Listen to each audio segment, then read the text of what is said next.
I am Mark Daniel T. Garcia, and for this video, we're gonna talk about incest relationship. Can we consider it as deviant behavior or not? Before anything else, let's take a look what is incest relationship and its history.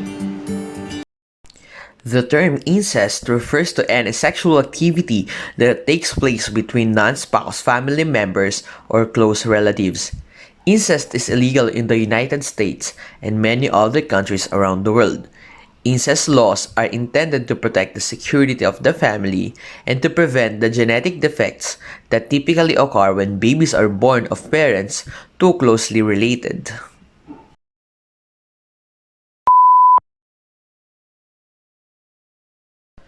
It is generally accepted that incestuous marriages were widespread at least during the Greco-Roman period of Egyptian history. Numerous papyri and the Roman census declarations attest to many husbands and wives as being brothers and sisters.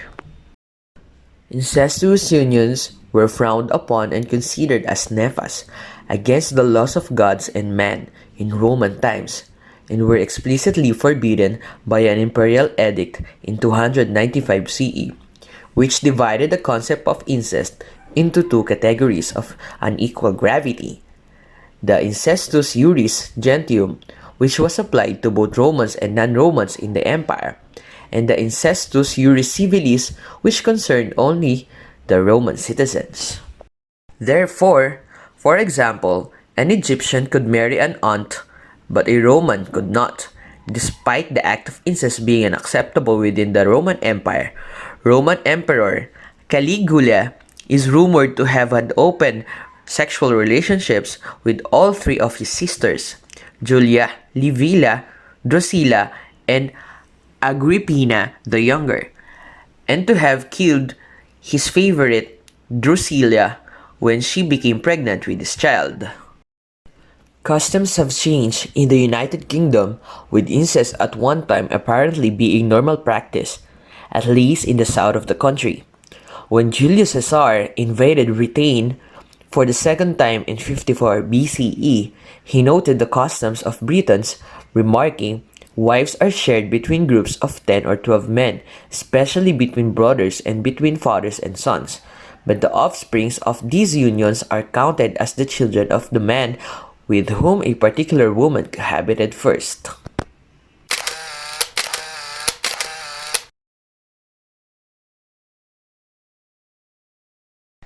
Deviance, in a sociological context, describes actions or behaviors that violate informal social norms or formally enacted rules. Among those who study social norms and their relation to deviance are sociologists, psychologists, psychiatrists, and criminologists, all of whom investigate how norms change and are enforced over time. In simple words, deviant behaviors are those acts that doesn't approve by the society, by the norm, by the culture, by the religion, that affects the social bond of the society. Now, we already learned what is incestuous relationship and what are deviant behaviors. It is now time to answer the question, can we consider incestuous relationship or incest as deviant behavior or deviant acts? The answer is yes, for these following reasons.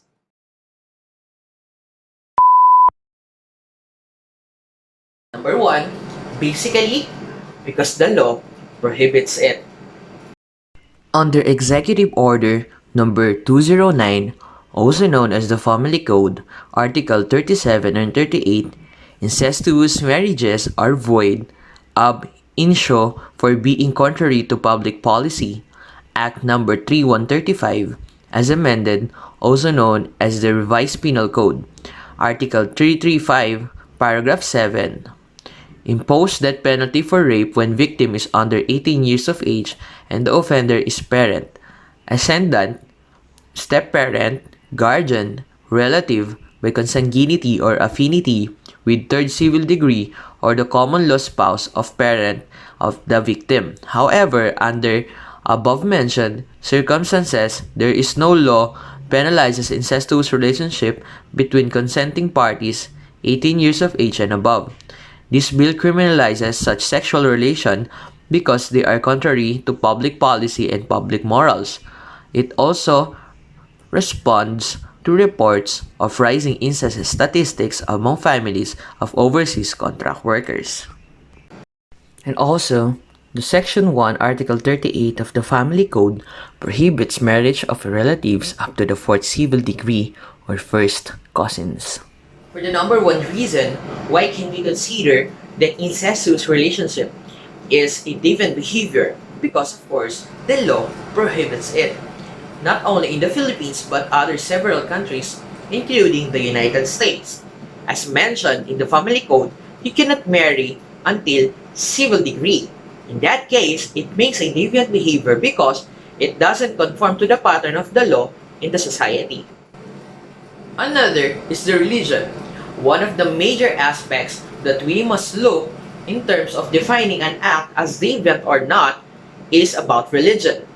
Let us now take a look what religious group has to say about incestuous relationship. The book of Leviticus in the Bible lists prohibitions against sexual relations between various pairs of family members.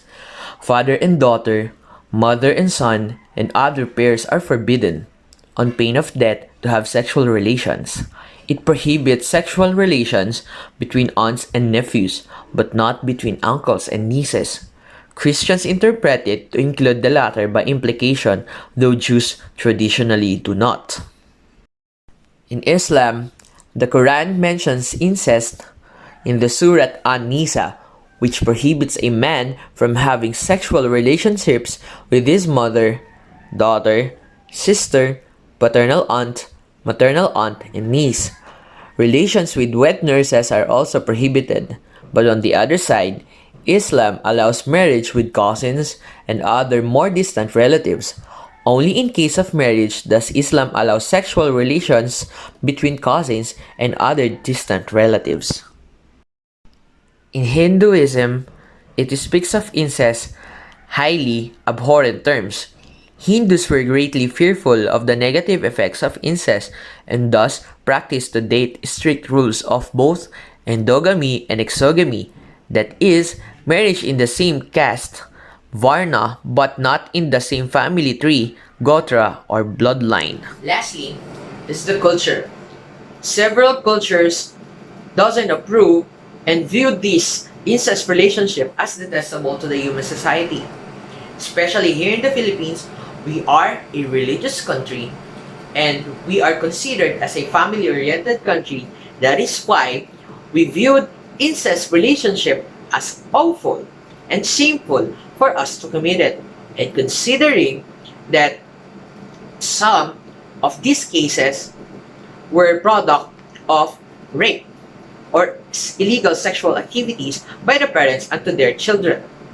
And in that case, we can consider, based on the culture, that incest relationship can be considered deviant behavior because it doesn't conform to our beliefs, to our traditions, religiously, and to the norms of the society. I hope you learned about the agendas of these videos, what is incest, what are deviant behaviors, and why incest relationship is considered as deviant act. God bless.